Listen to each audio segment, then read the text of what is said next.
Inayagan ni Senador Ronald Bato de la Rosa na makalabas mula sa pagkakadetain sa mataas na kapulungan ng Kongreso, ang sinibak na pulis na pangunahing sospek sa nawawalang beauty queen at teacher na si Catherine Camillan. Sa naging pahayag ni Senator de la Rosa, "Pinakawalan ko dahil bakasyon ang Senado ng more than 1 month, walang magaganap na hearing, well, bakasyon, naka-break ang Senado." Dagdag pa ni Senator de la Rosa, hindi raw niya kinakailangan ang presensya ng dating pulis na si Alan De Castro. Pagbalik daw ng Senado, kung magkakaroon pa ng hearing, ipapatawag nila ulit si De Castro. Matatandaan na nito lamang Martes, pinasight in contempt ng komite, si dating Police Major Alan De Castro, matapos magsinungaling at itanggi na may relasyon sila ng nawawalang beauty queen. Sabi pa ni Senator de la Rosa, personal niyang desisyon na palayain si De Castro, at walang nagkumbinsi sa kanya na palabasin ito sa Senado. Aniya pa, for humanitarian reason na rin na magbabakasyon ang Senado tapos sila nakakulong dyan, so anyway, kung kailangan din nating pwede mong ipatawag yan kung mag-hearing din ulit. May susunod pa hubang pagdinig dahil mukhang medyo bitin ang kahapon ninyo, Senator Bato? Meron pa. In fact, yung police major na suspect sa yung beauty queen na si Camilon, yung Camilon case na disappearance, hanggang hindi pa nakita. Sinet ko kahapon in contempt at kinulong ko sa Senado.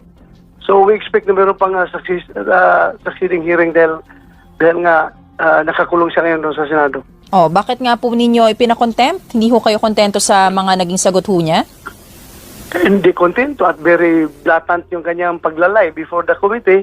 Unang-una, tinanong ko siya kung girlfriend mo ba yung nawawalang babae? Yung nawawalang beauty queen? Sabi niya, hindi po, Your Honor. Hindi ko girlfriend yun. Tapos tinanong yung kabila, yung father, yung mother, yung sister, ay talagang sinasabi na girlfriend niya. Tapos yung mga barkada ng nawawalang beauty queen, nag-execute ng pinapit na girlfriend talaga niya yon at may nakalap na mga pictures, nag-provide yung mga kaibigan ng pictures doon sa mga investigators na mga intimate moments nila, intimate pictures. So therefore, tinanong ko rin yung investigator ng NBI, ang kanyang conclusion talaga is girlfriend. At tinanong ko rin yung investigator ng PNP sa IDG, ang kanyang conclusion is talagang girlfriend niya, sir, yung nawawala. So napakabigat na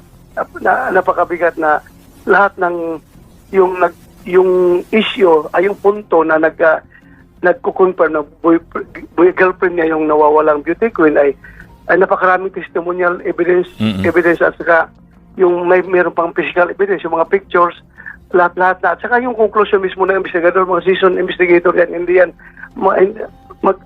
very slim ang chance na magkakamali sila sa kanilang conclusion.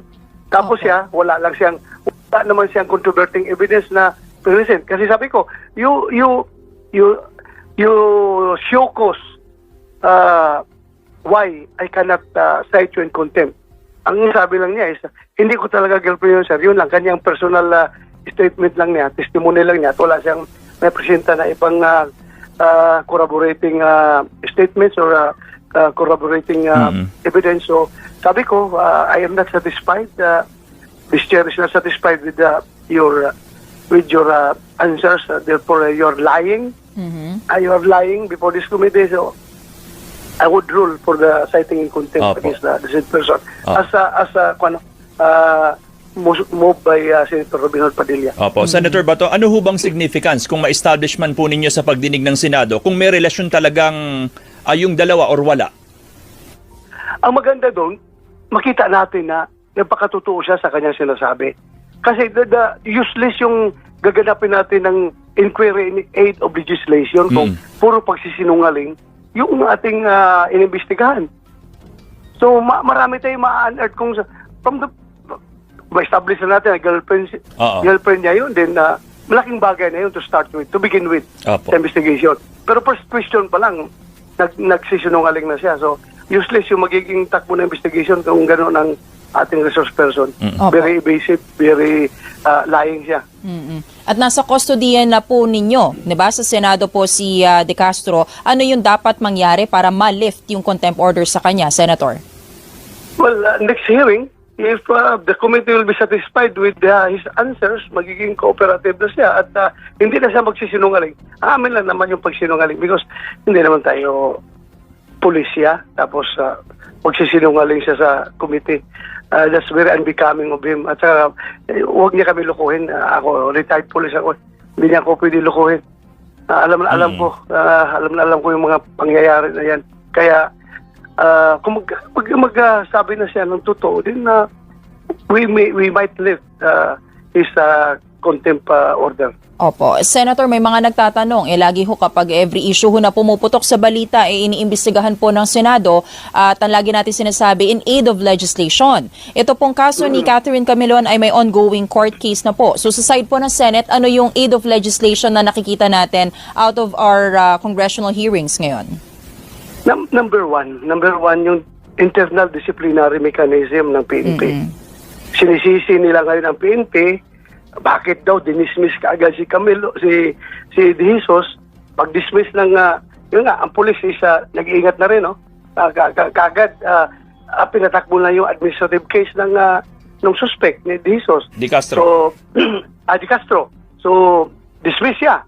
Nung siya na-dismiss, wala ng jurisdiction ng PNP over him. So, in the absence of a warrant of arrest, liable yung police for arbitrary detention kung papatuloy niya yung pagkulong kay De Castro. So, ni-release niya. So, yan ngayon ang mga gaps na hanapan natin ng paraan through legislation na kung paano natin ma-address yung ganyan. Hindi na mahinto. Kaya hanapan natin ng paraan paano ma-disiplina itong mga police through legislation na mag-empower ng liderato ng kapulisan na ma-disiplina yung kanilang hanay.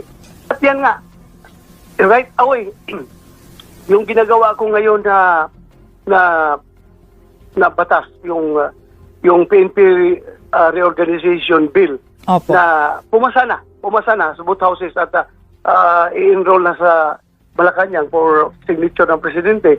Yun nga, nilaban ko dahil after that hearing at previous hearings pa, yung nangyari sa Digamo case, yun nangyari sa Negros Oriental, yun nangyari sa Misamis Occidental, yung mayor na kinulong ng congressman, lahat yung nakikita natin yung role ng police.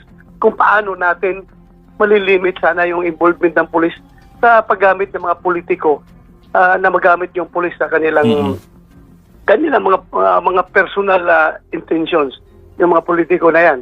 So, minabuti ko na pinail ko doon sa organization bill na yung chief PNP, lahat ng commanders down the line, regional directors, provincial directors, chief of police, ay magkakaroon ng power na i-detain yung kanilang mga police pag ito'y akusado ng mabigat na kaso. Kahit na wala pang warrant of arrest.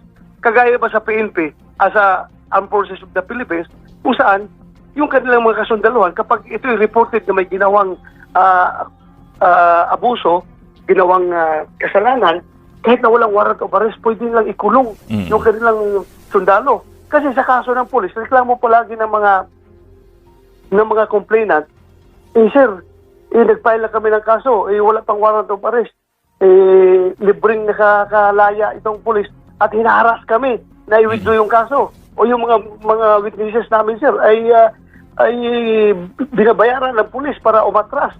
So, dyan nakita natin ang problema. So, minabuti ko doon sa ginawa ko ng bill na bibigyan ng power yung mga commanders ng police na ikulong talaga Opo.